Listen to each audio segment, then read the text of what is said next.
Merci beaucoup Bruno pour cet échange exhaustif. Merci pour tous ces éclairages que vous avez pu nous apporter.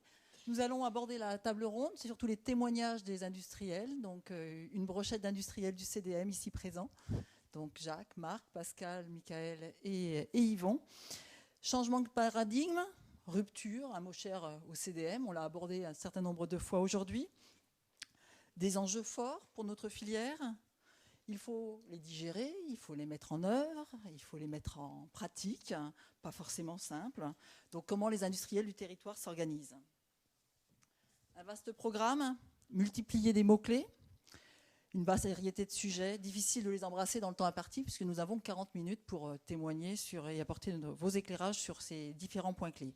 Alors plutôt effectivement de reprendre tous les mots-clés que le président Grandjean a évoqués dans son introduction, je vous propose de rebondir sur 4 mots-clés. La culture de l'entreprise, l'homme, les idées et... Mon anti-sèche. Et la formation. Non, c'est dans l'homme la formation. Christelle, mon anti-sèche. Ah voilà, les financements. Mais Pascal Pardon. Un sujet pourtant, voilà. Donc, Jacques, on va commencer par toi. Bon. Effectivement. Alors, je me lance. Allez, lance-toi, Jacques. Lance-toi, Jacques. Celui de la culture de l'entreprise. Oui, c'est un sujet qui me tient beaucoup à cœur.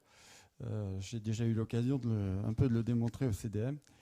Alors, je voudrais rebondir sur un propos du président Grandjean qui disait « L'industrie de demain se fera par une intelligence collective et par une volonté de construire un destin commun. » Évidemment, quand on s'appelle Airbus et qu'on a des salariés qui font l'A380, le projet industriel, déjà en soi, il est super porteur. Quand on est une PME, comme c'est mon cas à moi, et probablement le vôtre aussi, c'est un petit peu plus compliqué. Donc, je pense que le défi que ça représente, il faut le situer sur le plan industriel, mais je pense qu'il faut aussi et surtout le situer sur le plan du partage d'une culture d'entreprise. Et c'est cette dimension de l'entreprise que je voudrais évoquer auprès de vous ce matin à travers la RSE. RSE, responsabilité sociétale et environnementale des entreprises. Alors, pourquoi en parler? Parce que j'ai le sentiment qu'il y a un peu une accélération sur le sujet. Je suis dans une entreprise qui est une entreprise de sous-traitance et on reçoit de nos donneurs d'ordre un certain nombre de documents à remplir. Et je trouve qu'on en replie un peu plus en ce moment sur le sujet de la RSE. Et donc, ça m'a donné envie de vous en parler. Alors, je suis allé voir un peu l'historique de la RSE. La RSE, ça ne date pas franchement d'aujourd'hui, puisqu'on en parle depuis 1980 et que le mouvement a été initié par l'ONU, puis a été repris ensuite par la Banque mondiale, puis l'OCDE et l'Union européenne. Alors, c'est un concept qui a été développé, et puis je vais vous rassurer tout de suite, en tant que dirigeant de PME, il n'est pas certifiable, n'est-ce pas? Voilà, donc, mais on aura l'occasion d'y revenir. Pas trop longtemps quand même, Jacques. Hein. Un peu, mais je sens qu'il va falloir que je fasse très court. Bon, sachez quand même que les sociétés cotées en bourse doivent présenter un bilan RSE et que certaines rémunérations de patrons sont pour une part indexées sur la RSE. Chez Total, par exemple. Bon, ce qui est vrai, c'est que les populations attendent plus de transparence et de vérité. Alors, c'est vrai dans le domaine politique, mais c'est vrai aussi dans le domaine économique. Et j'ai eu en main une statistique qui disait que seulement 26% des Français ont confiance envers leurs grandes entreprises à l'heure actuelle, en 2016, alors qu'ils étaient 57% en 2004. Ça pose quand même problème. Alors, le mouvement est puissant, c'est vraiment une lame de fond. Sur le plan écologique, bon, je vais la faire courte, mais enfin, tous les jours, on entend parler de la COP 22 maintenant, la 21, elle est passée, de raréfaction des matières premières, etc. Et puis, on a tous fréquenté le périphérique de Paris qui nous disait limitez votre vitesse à temps parce qu'autrement, vous allez trop polluer. Donc, je crois que les entreprises seront amenées à être de plus en plus transparentes sur leur bilan écologique. Et faute de quoi, je pense qu'on tombera sous le sous le coup de sanctions au niveau du législateur, mais aussi, et peut-être surtout, du consommateur et aussi du marché du travail. Il n'y a pas très longtemps, j'ai rencontré mon fils aîné qui travaille dans le nucléaire. Et il m'a dit, tu sais, on a de plus en plus de peine à recruter parce que les jeunes ingénieurs, ils veulent travailler dans l'éolien, ils veulent travailler dans le photovoltaïque, mais plus dans le nucléaire. C'est fini. Voilà. La RSE, c'est aussi, bien sûr, le S de sociétal. En pratique, ça consiste à je dirais, trouver, à satisfaire l'ensemble des parties prenantes. On parlait de parties prenantes tout à l'heure, donc les salariés, les fournisseurs, les actionnaires, le management, les tiers diverses à l'entreprise, et d'essayer de trouver un équilibre harmonieux entre toutes ces parties prenantes. Donc, moi, je pense que l'exercice vaut la peine d'être réalisé pour nos PME. Il y a des règles qui existent, mais néanmoins, elles ne sont pas figées. Et comme je vous le disais, ce n'est pas certifiable. Donc, je pense que c'est un sujet sur lequel les PME doivent s'intéresser. Et en conclusion, je dirais, la RSE, menace ou opportunité? Alors certes, ça peut être une menace parce que vous voyez tout comme moi arriver tout un tas de paperasse et tout un tas de choses à faire. Mais je pense que c'est aussi un exercice extrêmement intéressant parce que les Chinois disent pour bâtir haut, il faut creuser profond. Si vous creusez profond avec vos salariés, vos équipes, vous allez pouvoir bâtir un programme. Et je pense qu'il y a là une opportunité pour le management parce que c'est un outil puissant de management. Personnellement, je m'en sers. J'allais dire effectivement, et chez RBL, c'est ce que tu mets en place, Jacques? Je m'en sers. Alors, je n'ai pas développé toute la RSE, mais j'ai développé quelques concepts, quelques idées. C'est un moyen aussi, on parlait des léonards tout à l'heure, c'est un moyen d'attirer les léonards. Prends pas le sujet de ton voisin, s'il te plaît, Jacques. Ces gens-là, ils vont aller chercher des valeurs dans les entreprises. Bon, sur le plan commercial, évidemment, c'est une opportunité de communiquer. Je crois que ça met aussi en avant des relations de proximité. Ça peut aussi permettre d'expliquer qu'en France, on produit peut-être plus propre qu'ailleurs. Et c'est aussi une opportunité dans nos relations vis-à-vis des donneurs d'ordre. Dès l'instant où ils nous demandent de signer des documents, il serait en effet malvenu qu'eux-mêmes ne les respectent pas. Voilà, donc moi je vous encourage à aller sur ce terrain-là et je pense qu'on doit être offensif pour pérenniser et développer nos entreprises et que ce terrain est propice aux PME pour le faire. Merci Jacques. Merci Jacques. Après la culture de l'entreprise, on avait dit effectivement qu'on allait aborder le mot-clé de l'homme. Donc tout à l'heure, on a bien vu que c'était un sujet qui provoquait l'effervescence dans la salle. Benoît, tout à l'heure, en prospective, nous a parlé des léonards. On n'avait pas encore entendu parler de ça. On a parlé de la génération Y, Z, toutes les générations. Marc, les léonards. Avant de parler des léonards, je veux juste revenir sur ce qui a été dit sur la désindustrialisation du pays. Pour moi, qu'on ne se trompe pas, le problème, il n'est pas né en 80, le problème, il est culturel. Et on a un problème culturel dans ce pays, c'est qu'on ne sait pas travailler ensemble. Et que tant qu'il y avait un État fort au centre du jeu, on arrivait à créer des filières, on arrivait à créer des très belles choses. On était les champions du monde. Du jour où cet État s'est désengagé, on a retrouvé la culture de notre pays, c'est-à-dire une culture très individualiste. Et pour moi, ça a démarré dans les années 70, même en 68 exactement, quand on a vu les grandes vagues d'externalisation, où en fait, chez les grands donneurs d'ordre, la mode, c'était externaliser, externaliser, externaliser. Et des Labinales sont devenus des Valeo, et les Valeo aujourd'hui sont devenus des multinationales qui font 8% de recherche et développement. Voilà, c'est ça l'histoire de la désindustrialisation de notre pays. C'est pas Serge Turuc avec ses idées un peu saugrenues. Oui, non, mais c'est vrai, il faut le dire. Le problème, il est là. Il y a peut-être aussi une idée qui est de se dire il faut recréer ce ciment qui était là, qui préexistait avant et qui faisait qu'on était fort. Et c'est peut-être là qu'il y a un rôle dans la filière, justement, c'est de recréer ce ciment qui a été laissé vacant parce qu'on ne sait pas travailler collectif dans notre pays, contrairement à nos voisins d'outre-Rhin. Alors maintenant, les Léonards. Les Léonards. Les Léonards. Les Léonards. Alors, Donc, oui, peut-être pour ceux qui c'est nous ont sympa. retrouvés. C'est sympa. J'ai creusé. Je suis allé sur ce que c'est qu'un Léonard parce que je suis comme vous. J'ai à peu près découvert le sujet il y a quelques temps. Alors chez moi, j'avais déjà des Mozart, je tenais à dire. J'ai essayé de trouver des Beethoven. C'était plus difficile, mais effectivement, il y a des Léonards. Alors X, Y, Z, je pense qu'en fait c'est un continuum, c'est l'évolution des individus et simplement c'est la présence du numérique qui est de plus en plus grande et cette abondance d'offres. Je pense qu'il faut revenir à la base sur le besoin d'épanouissement de l'individu et on revient sur les problématiques françaises. L'épanouissement de l'individu, avant, il se faisait de manière très individuelle dans nos entreprises de mécanique. Un tourneur, il se valorisait parce qu'il faisait un beau tournage. Un fraiseur parce qu'il arrivait à usiner à quelques centièmes. Un rectifieur, je ne vous en parle pas, c'était la diva.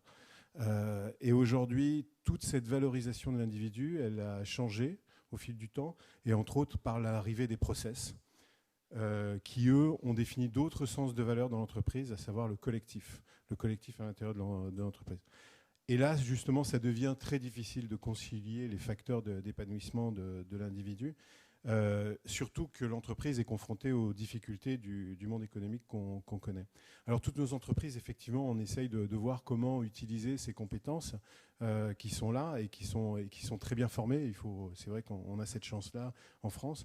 Entre autres, c'est de définir un rôle pour chacun autour de ces process, et plus que l'individu soit juste un petit boulon, mais participe dans son véritable rôle d'acteur, soit d'expert, soit de gardien du temple, soit d'animateur. Mais c'est aussi l'accompagnement individuel, puisqu'on avait un acteur qui était central. Maintenant, il faut que l'individu arrive à évoluer parmi les autres pour trouver sa voie. Et effectivement, quand on n'arrive pas à lui faire trouver sa voie, il a peut-être tendance à faire un peu l'essuie-glace. Et puis je pense que ce dont on a tous besoin, et les individus ont tous besoin, c'est de sens, et trouver du sens d'une manière plus générale dans leur vie, mais de manière plus particulière dans l'entreprise, et du sens dans le projet. Et c'est là que je pense que les Léonards sont des véritables atouts pour pouvoir faire vibrer l'entreprise, la stratégie de l'entreprise. Effectivement, les Léonards, c'est des formidables opportunités pour revisiter l'entreprise. On a des gens qui, effectivement, sont en permanence en train de zapper parce que les nouvelles technologies leur donnent cet accès-là, mais qui vous permettent aussi de revoir comment visiter son business model. On sait que demain, l'industrie, c'est une industrie servicielle, essentiellement, et qu'on va passer de cette fameuse obligation de moyens à l'obligation de résultat à demain l'obligation de service.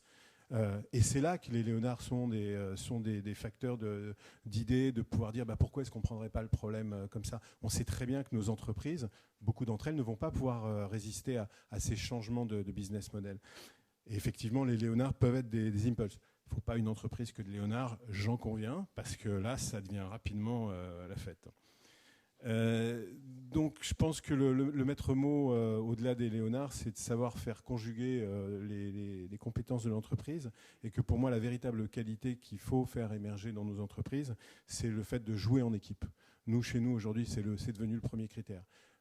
Contrairement à ce qu'on peut penser, je pense que les compétences se sont substituées aux connaissances avec le numérique. Et avec Internet, les connaissances, elles sont devenues accessibles, tout simplement.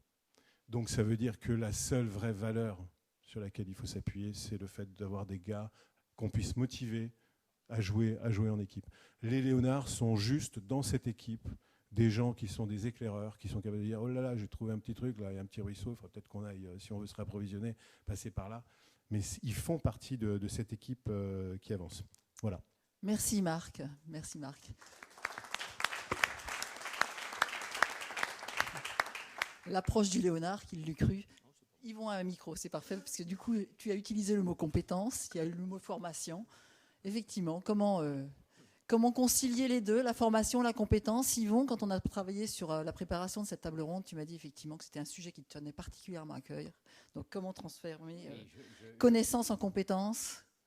Comment on bascule? C'est une interrogation durant toute ma vie professionnelle. C'est-à-dire que j'ai toujours été choqué, comme ça. J'ai tellement l'habitude de parler dans un micro que voilà. Vous êtes tous étonnés. On est tous débutants.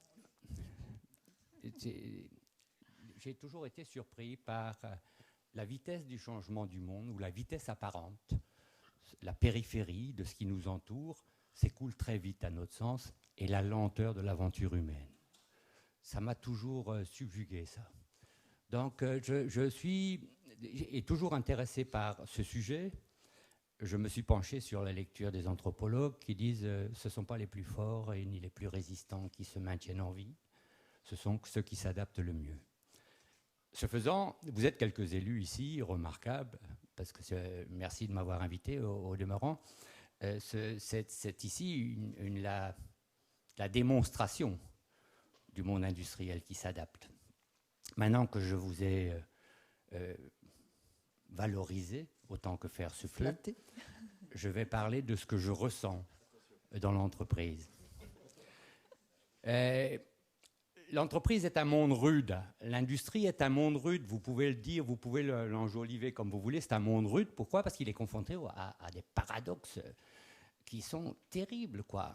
On en a parlé tout ce matin, c'est dans le temps chez un artisan, quand vous vouliez quelque chose d'abouti, vous saviez qu'il mettrait plus de temps et que vous le paieriez plus cher. Aujourd'hui, vous devez, pour quelque chose d'abouti, passer moins de temps et le vendre de moins en moins cher. C'est quelque chose qui, humainement, quand je dis la lenteur de notre transformation humaine, c'est quelque chose que l'on gère tous les jours sans s'en apercevoir. Et c'est brutal pour nos équipes.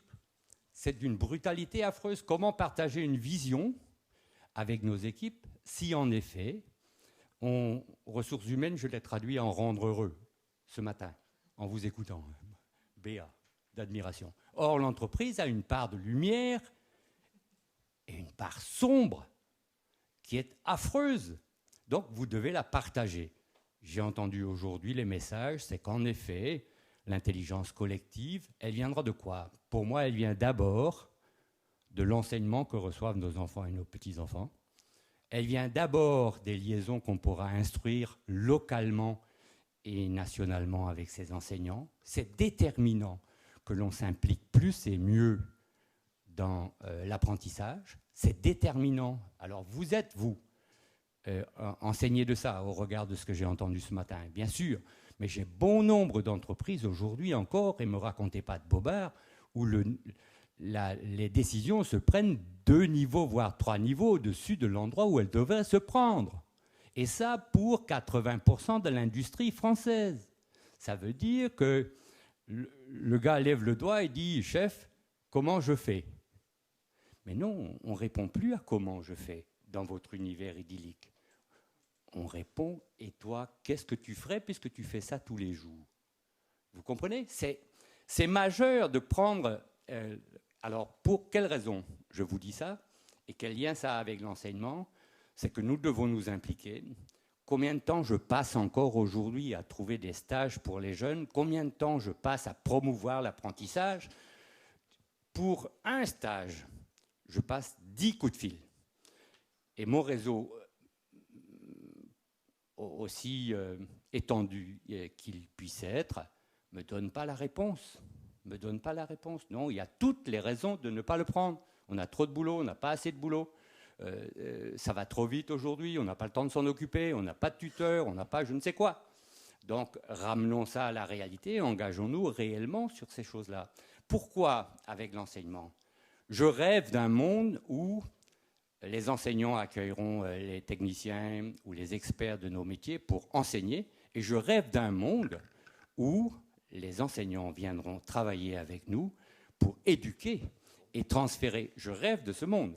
Franchement, et nous l'avons réalisé pour partie dans la maison qui m'emploie, avec énormément de bonheur et énormément d'échanges. Je pense que sans une relation intime entre l'enseignement et le monde industriel, on ne s'en sortira pas. Une relation intime, ça veut dire changer de regard. Les enseignants et les chercheurs sont des gens formidables, quoi. Dès lors qu'on les aborde, ils enrichissent notre monde. Ils ont un regard déterminant. Leur approche empirique et scientifique nous éduque. Comment voulez-vous partager ? Nous faisons 3 métiers quand on dirige une entreprise. Vous faites 3 métiers. Vous êtes visionnaire, donc vous faites de la stratégie. Vous êtes manager, donc vous êtes à l'animation. Et vous êtes aussi, à des moments, producteur de valeur. Hein, vous faites 3 métiers. Moi, je voudrais que dans l'entreprise, c'est ce qu'on a tenté de faire chez nous, c'est que ces 3 métiers soient explorés tout au long de la hiérarchie. Je dis bien tout au long de la hiérarchie. C'est que l'opérateur, qui est un technicien expert de son métier, puisqu'il fait ça tous les jours, ait la capacité à dire aussi sa vision. Pas sa vision du monde uniquement, sa vision sur l'entreprise, pardon. Pas sa vision de l'entreprise uniquement, mais sa vision du monde. Pour avoir cette vision du monde, nous devons faire en sorte qu'on travaille de plus en plus. Les chercheurs ont des années et des années d'avance sur nous. Or, on n'en parle pas suffisamment. Alors, moi, je leur pose la question aux chercheurs en venant chez moi, comment on fait pour... Ils me disent, mais c'est simple, on ne peut pas avoir de vision globale sans connaissance approfondie du détail. Vous le savez tous intimement qu'on n'a pas de vision globale sans connaissance approfondie du détail. Et ils me disent en plus, comment aborder, explorer et s'approprier les usages du futur. Ben, ils le connaissent déjà. Ils ont 3 à 5 ans d'avance sur nous. Donc, rapprochons-nous, créons des liens intimes. Je dis bien intimes et locaux. Je dis bien locaux. Ça veut dire qu'on a un regard positif sur quelqu'un que si on le connaît, quoi, que si on l'a appréhendé, si on partage avec lui des moments, j'allais dire presque d'amitié, on interagit comme ça. Et j'en ai fini, formé à tous les niveaux, formé à tous les moments de la vie, pour promouvoir et répondre au sentiment que nous avons tous, c'est que cette industrie s'étiole petit à petit, même si aujourd'hui les signaux qui nous sont promis sont une opportunité, évidemment, comme vous dites si bien. Ce n'est pas un risque, c'est une opportunité. Et en conclusion, je dirais, j'espère que l'industrie du futur ne sera pas le 4.0 italien, quoi. Merci à vous.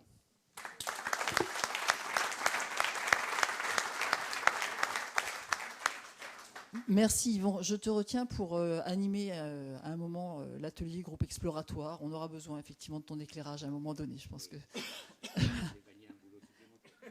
Oui, ben voilà, on sait que tu t'ennuies un petit peu, donc voilà. Donc après effectivement la culture d'entreprise, après les hommes, la partie hommes, on avait choisi le mot-clé les idées. Et j'ai demandé à Michael d'intervenir sur ce sujet, parce qu'effectivement, Michael, chez Jeff Mag, vous avez été confronté à plusieurs reprises à être en face d'un interlocuteur qui s'appelle un donneur d'ordre. Comment moi, PME, je peux aujourd'hui frapper à la porte du donneur d'ordre? Comment je peux me faire entendre par ce donneur d'ordre si je suis tout seul? Est-ce qu'il n'y a pas un jeu collectif à jouer, une intelligence collective à mettre en place pour pouvoir aborder ce donneur d'ordre? Et j'ai trouvé qu'effectivement, l'expérience de Jeff Mag était intéressante. Donc, Michael, à toi de jouer. Oui, je vais rebondir sur les propos de M. Grandjean qui disait qu'il faut se réinventer en permanence.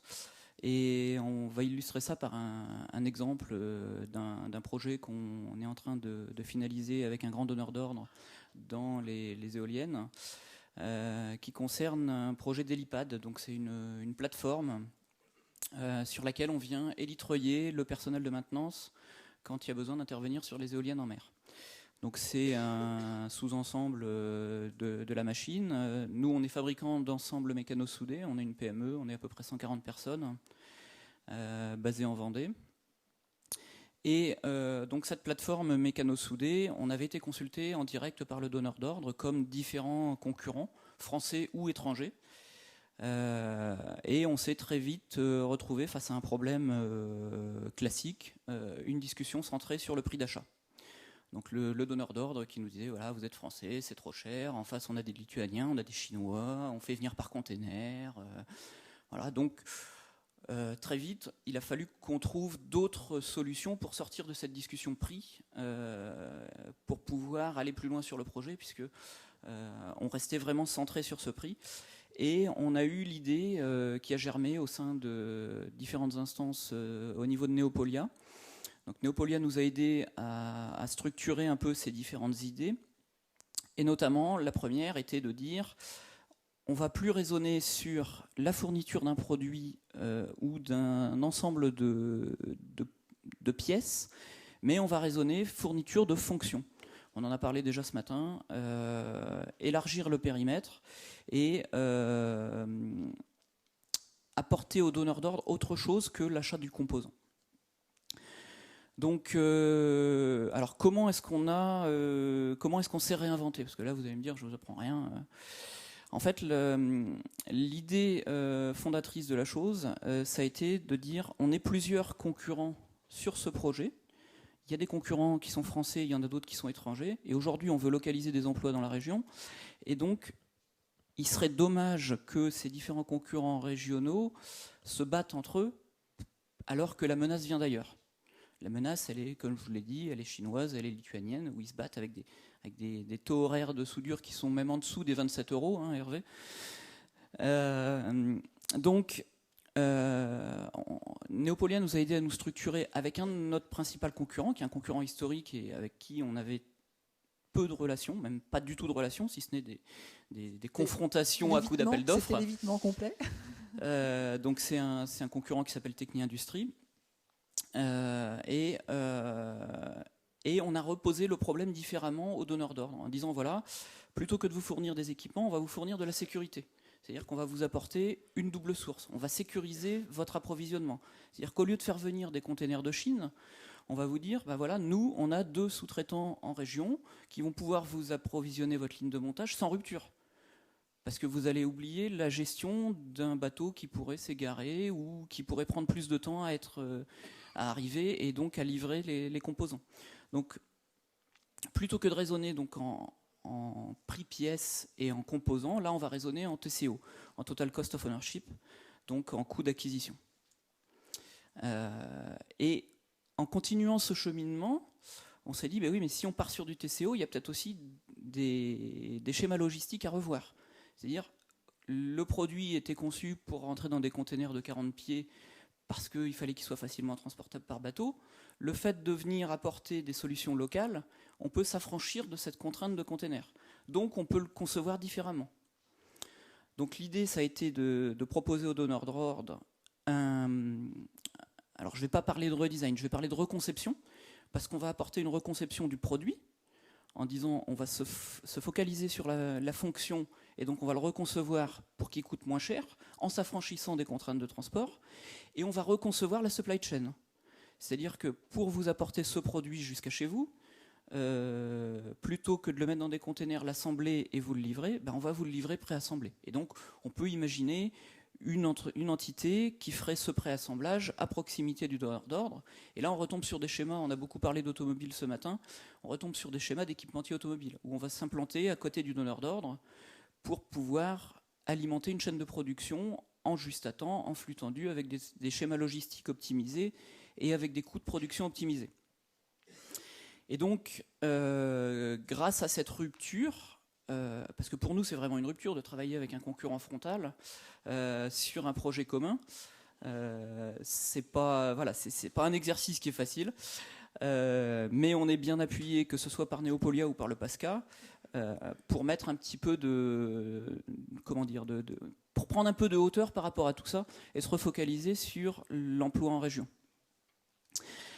Et donc, tout ça pour dire que pour nous, c'est un succès, puisque aujourd'hui, le projet, il a été labellisé par EMC2. Donc ça nous donne, ça démontre la cohérence du projet.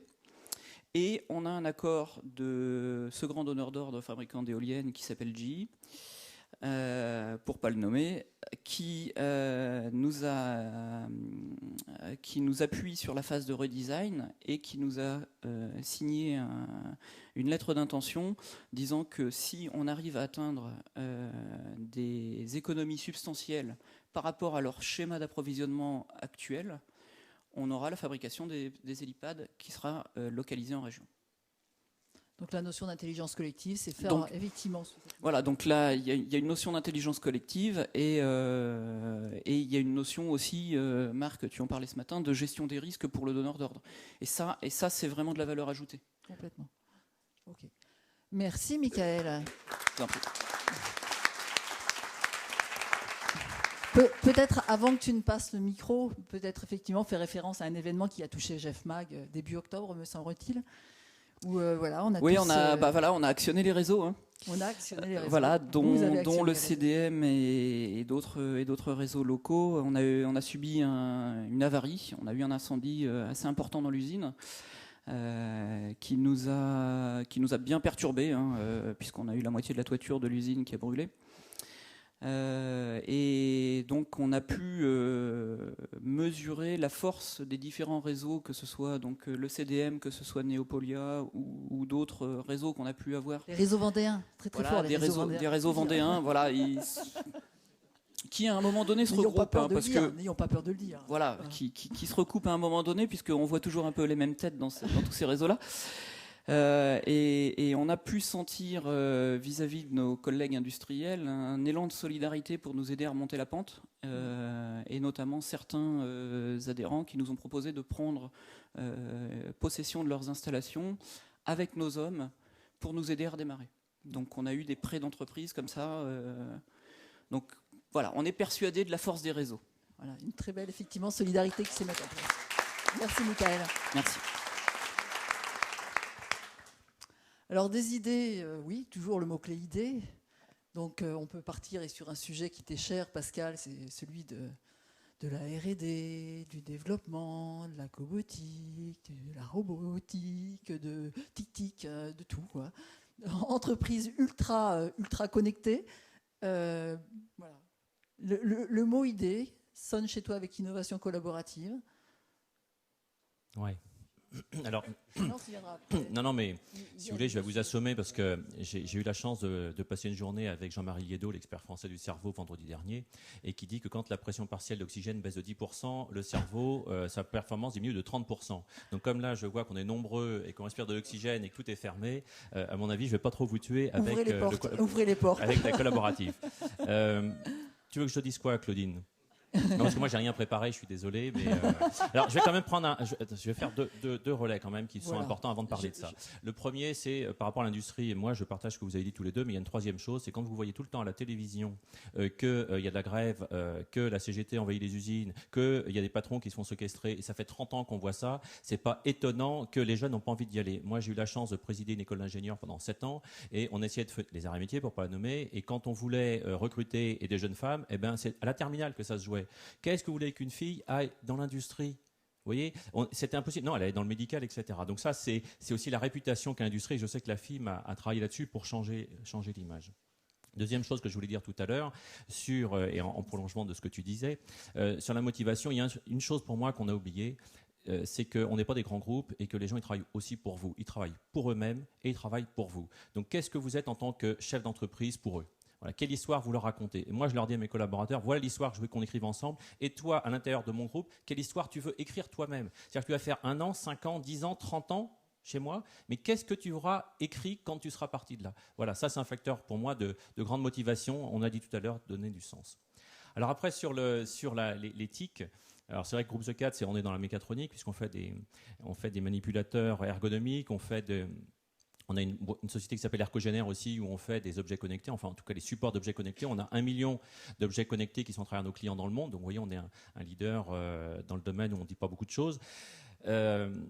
C'est vrai qu'on est arrivé comme ça, pas du jour au lendemain. Il faut être franc. Chez Sapelen, par exemple, avant, on soudait des tubes de métal. Et aujourd'hui, c'est vrai que j'ai des informaticiens. On a des produits qui ont 100 000 lignes de code embarquées. Donc c'est vrai qu'on est passé d'un système de mécanicien pur et dur à un électronicien ou un mécatronicien. Donc ça ne se fait pas du jour au lendemain.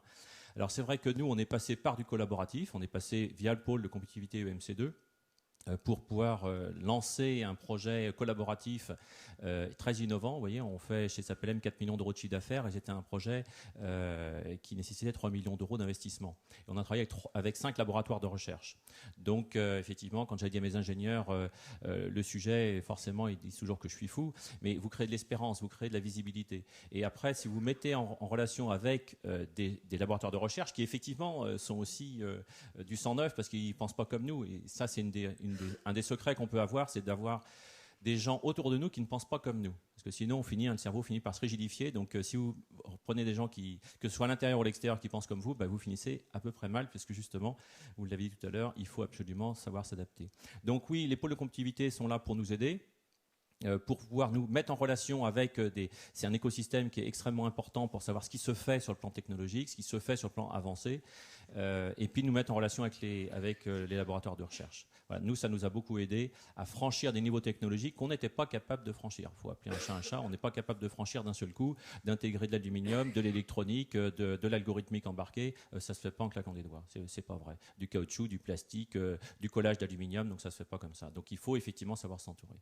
Voilà, tu m'as pris ma phrase. Il faut savoir donc s'entourer. C'était la phrase que je voulais prendre pour faire le relais.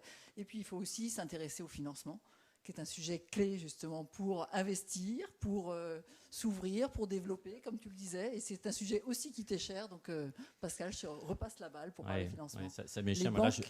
Les banques ne sont plus comme voilà. Ouais, là, je vais être très provoquant volontairement, parce que c'est ce que tu viens de dire ça se gâte. Mais moi, je vous renvoie à la question. Ah bon, pourquoi ça se gâte? Moi, quand je vois les dispositifs de financement, vous savez combien il y a de dispositifs? Alors, dans le financement, il y a aussi les aides aux entreprises. Combien il y a de dispositifs d'aide aux entreprises dans les Pays de la Loire? 1300. Dixit, le président de la région. 1300 dispositifs d'aide. Et moi, j'ai dit à Bruno Retailleau, je dis, attendez, laissez-nous respirer, s'il vous plaît. Arrêtez de payer des fonctionnaires à nous prélever du fric pour savoir ce qu'on va en faire et après les redistribuer à peut-être des canards boiteux qui vont affaiblir les entreprises qui sont performantes. Donc, faisons des aides. Donc, des financements, il y en a de ce niveau-là. Il y a des contre-garanties pour des projets. Il y a des business angels. Il y a maintenant le crowdfunding. Demain, la blockchain qui permettra entre les entreprises peut-être de se prêter plus facilement. C'est vrai qu'il y a des soucis de financement. Souvent, on les entend, les soucis de financement, quand les entreprises ne vont pas bien. Et souvent, les entrepreneurs disent « bah oui, mais moi, je n'ai pas de culture financière et j'ai un bon métier, j'ai un bon produit, j'ai des clients, mais moi, j'ai constaté qu'il y a un manque de culture financière dans les chefs d'entreprise. Ce qui fait que quand vous vous retrouvez face à un banquier qui, lui, a sa logique, hein, c'est deux mondes différents, il a sa logique, vous ne rentrez pas dans sa logique, on ne va pas se comprendre. Donc il faut se comprendre.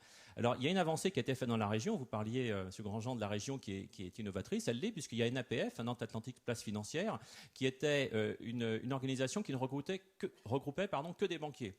Or, sous l'égide de son président, maintenant, il y a des industriels qui sont dedans. Je vous invite à venir dans l'APF, hein, j'en fais partie en tant qu'industriel, et je suis à la commission financement. Donc c'est extrêmement intéressant, dans ce cas-là, d'influencer les banquiers pour leur dire, attendez, nous, on ne pense pas comme vous, nous, on n'a pas les mêmes réflexes que vous, oui, mais nous non plus. Donc c'est des cercles, justement, pour se comprendre. Donc la première chose, c'est comprendre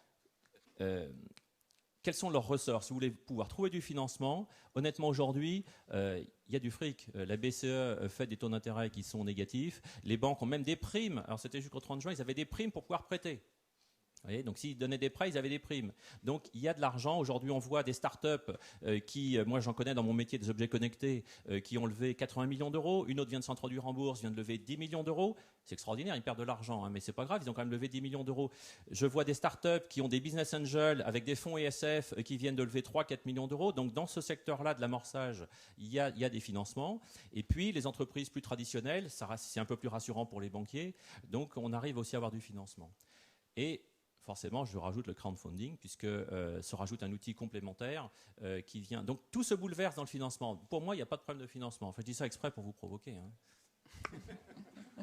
Il y a quelques années, d'ailleurs, les industriels du CDM avaient saisi effectivement NAPF en disant causons un peu. Causons ensemble, et c'est depuis, ça a porté ses fruits. Et ça a porté ses fruits, effectivement. Régulièrement, après chaque rencontre prospective, on convoquait l'ensemble des banquiers de la région pour pouvoir effectivement échanger et vous puissiez faire part effectivement de vos réflexions et de votre problématique. Donc c'est effectivement une action qui a été menée il y a quelques temps. Merci à chacun d'entre vous. Je vais demander à Marc de prendre le relais pour le mot final de cette table ronde. Écoutez, je crois qu'on a tous parlé des ressorts de nos entreprises. Le CDM, c'est avant tout un think tank pour justement réfléchir sur la stratégie. Mais la stratégie, il n'y a pas que la belle histoire, il y a comment on va l'écrire, c'est surtout ça, cette belle histoire. Et bien souvent, c'est le comment qui influe la stratégie. Le comment, il est fait d'hommes, il est fait d'idées, il est fait de vision, il est fait de finances, il est fait aussi de ce monde dans lequel on évolue, avec qui il faut qu'on évolue, donc qu'on le prenne en ligne de compte. Je pense que c'est ça notre métier, et c'est un peu le but du CDM, on le voit bien tout à l'heure, la richesse des interactions, c'est ça qui fait qu'on bénéficie des expériences de chacun pour trouver notre propre voie pour notre entreprise. Voilà. Merci tout le monde de votre participation en tout cas. Merci.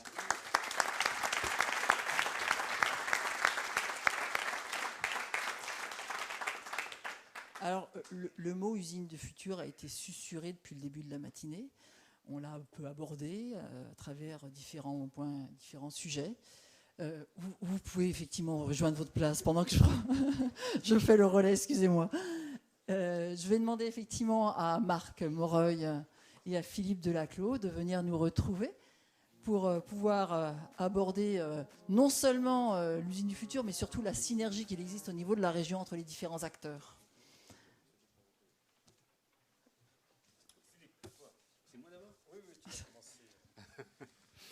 Alors, si je commence, je voudrais d'abord vous remercier parce que vous m'avez invité à l'intégralité de vos débats et pas seulement pour la fin. Et j'y suis très sensible parce que le CETIM, c'est aussi une entreprise et que participer à vos débats, c'est me sentir comme vous, soumis à cette montée de la complexité, à cette montée cette difficulté effectivement à l'absorber. Et à la conclusion, comme vous, qu'il n'y a pas de solution sans intelligence collective et sans capacité, effectivement, d'utiliser l'intelligence de tous pour faire face à la complexité montante. Donc, je me suis senti, en tant que CETIM, ETI de 45 millions d'euros de chiffre d'affaires, complètement à vos côtés dans cette perspective-là. Et puis, dans l'autre partie du cerveau CETIM, puisque le CETIM, c'est aussi un système mutualiste qui permet depuis 50 ans d'apporter un appui aux entreprises de la mécanique sous l'autorité de la FIM et de l'État. Donc c'est aussi un fantastique appel à être ce que vous souhaitez, c'est-à-dire une intelligence collective, là aussi, une capacité de réalisation à vos côtés pour que nous allions vers cette industrie du futur. Et donc, et là-dessus, j'ai relevé un mot qui m'a fait plaisir, parce que c'est pas toujours que les chefs d'entreprise font preuve d'autant d'optimisme. Quand on dit la France a tout pour réussir, eh bien j'en suis convaincu, et elle a tout pour réussir, justement dans ce contexte de l'industrie du futur, comme l'a dit Bruno Grandjean. Je suis profondément convaincu et profondément militant sur le fait que nous sommes à un moment de l'histoire où l'industrie française is back. Parce que il y a de nouveaux besoins sociétaux à satisfaire qui modifient complètement la donne française, mondiale, et que face à ces besoins sociétaux, face au caractère fini des ressources de la planète, il y a d'autres économies qui se mettent en place, d'autres logiques qui doivent apparaître. Dans un moment où effectivement ces logiques permutent, eh bien effectivement, quand en plus il y a une révolution technologique à travers le numérique, et on l'a vu à travers les planches de ce matin, eh bien il y a une conjonction astrale où un bon player historique de l'industrie qui est la France peut remonter au créneau en utilisant la compétence là aussi historique et culturelle que nous avons dans les métiers du numérique. Donc une nouvelle donne est possible et vous l'exprimez à travers tous les débats qu'on a eus ce matin. Et le CETIM veut être votre outil, l'outil des industriels pour favoriser cette renaissance. Et donc par rapport à cette renaissance, eh bien, la première chose que dans notre réflexion côté CETIM, la première chose à faire, c'est déjà qu'il y ait une prise de conscience des chefs d'entreprise pour qu'ils se changent. Et il n'y a pas de meilleure façon de se changer que de se changer ensemble. C'est la raison pour laquelle, avec la FIM, depuis des années, nous favorisons, nous militons pour les comités mécaniques. Et le CDM montrait ce matin le parfait exemple de ce que doit être une réflexion de chef d'entreprise tournée vers le futur et comment, tous ensemble, vous vous changez vous-même pour que le futur soit votre futur. Donc, véritablement, c'est un acquis. C'est une valeur de notre vivier national et je vous remercie de l'animer et de le montrer ainsi. Il y a aussi ensuite la partie passage à l'acte et en tant que CETIM, ce que je vois, c'est qu'il faut effectivement une capacité de réflexion et puis il faut une capacité d'évangélisation, une capacité de propagation. Nous sommes à un moment de l'industrie du futur où, par ce qui a été fait, il existe véritablement un mouvement industrie du futur et un mouvement national qui fait qu'aujourd'hui, on est à 6000 entreprises qui vont être financées, qui sont financées ou qui vont être financées dans des parcours pour appréhender les outils, les devenirs de l'industrie du futur. Soit sous forme, je dirais, défensive, en essayant de refaire leur outil productif, soit effectivement pour être offensif et trouver le mariage que tous nous devons trouver entre la partie numérique et la partie matérielle, entre la partie service et la partie produit. Donc ça, c'est une construction qui doit se faire au niveau d'un collectif, mais après par diffusion au niveau des entreprises. On dénombre à peu près 30 000 entreprises en France dites industrielles. Sur ces 30 000, il y en a 6 000 qui ont entamé un parcours.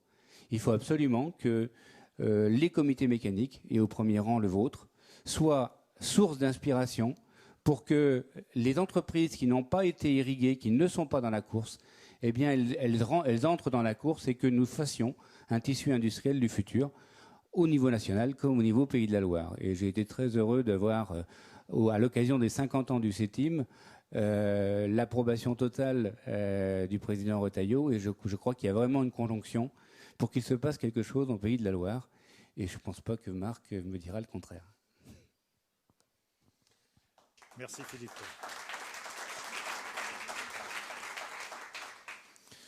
Donc moi je suis ambassadeur effectivement de l'industrie du futur en Pays de la Loire et il y a un double défi. Il y a un défi effectivement par rapport je dirais aux forces en présence aujourd'hui et les forces c'est l'écosystème hein, donc avec le CDM, donc autour de la filière mécanique matériaux, donc le CDM, naturellement, l'UMM, la FIM, le CETIM, PlastiWest et la Chambre de commerce. Donc ça, c'est le noyau dur, mais c'est surtout aussi avec des partenaires aujourd'hui qui jouent avec nous, hein, qui doivent être dans ce mouvement. C'est Neopolia, EMC2, l'IRT, ID4CAR, hein. CCI International pour la partie internationale, et puis la région et l'État. Donc ça, c'est primordial. On décloisonne, et on décloisonne à ce niveau-là. Le deuxième défi, c'est de décloisonner aussi par rapport à la filière mécanique matériaux. Effectivement, on ne fait plus de la mécanique, on fait des produits, des services, avec du numérique, des objets connectés, etc. Donc décloisonner au maximum. Donc ça, c'est le deuxième défi qui est donc pour nous un enjeu important pour effectivement réussir cette transformation, hein, parce qu'on parle de transformation. Cette transformation qui ne démarre pas d'aujourd'hui, hein, mais qu'il faut donc avoir en tête. Donc je souligne la richesse de cet écosystème, donc de cette intelligence collective Pays de la Loire et du collectif qui anime hein, donc ces actions. Avec un ancrage durable, aujourd'hui ça fait 10 ans, donc 11 ans, mais donc on est dans les 10 ans. 10 ans et 11 ans d'action avec une progression. Donc on posait tout à l'heure la question au niveau de la presse, qu'est-ce qui s'est passé pendant 10 ans? Bon, on a connu, nous, beaucoup d'événements en tant qu'industriels et chefs d'entreprise, mais au niveau du collectif, je pense qu'on a pris en maturité, on a gagné en confiance entre nous. Il y a donc au sein de la salle des industriels qui sont là depuis le début. Il y a des industriels qui ont pris les choses en route, et puis il y a d'autres qui sont partis, qui sont revenus, etc. Et puis il y a des tout nouveaux entrants. Et ça, c'est important qu'il y ait donc en permanence ce changement pour s'enrichir, hein, pour aussi évoluer. Mais c'est la preuve que nous sommes restés pertinents, utiles et dans le coup. Hein. Donc en 2012, quand on s'est posé la question au niveau de la stratégie, de la réflexion stratégique, on a parlé de respiration stratégique, je l'ai dit tout à l'heure en introduction, et il fallait faire quelque chose. Donc on a co-construit ensemble une réponse. Hein. Et le CDM, c'est aussi ça. Hein. Donc c'est un collectif qui est nécessaire. Son utilité a été prouvée et reconnue, je viens de le dire. Le collectif deviendra indispensable pour affronter donc les nouveaux défis qui arriveront inéluctablement sur notre route, hein, donc demain, et je pense que ça peut s'accélérer, c'est un monde turbulent, et surtout pour construire une industrie offensive. On est dans un mode offensif.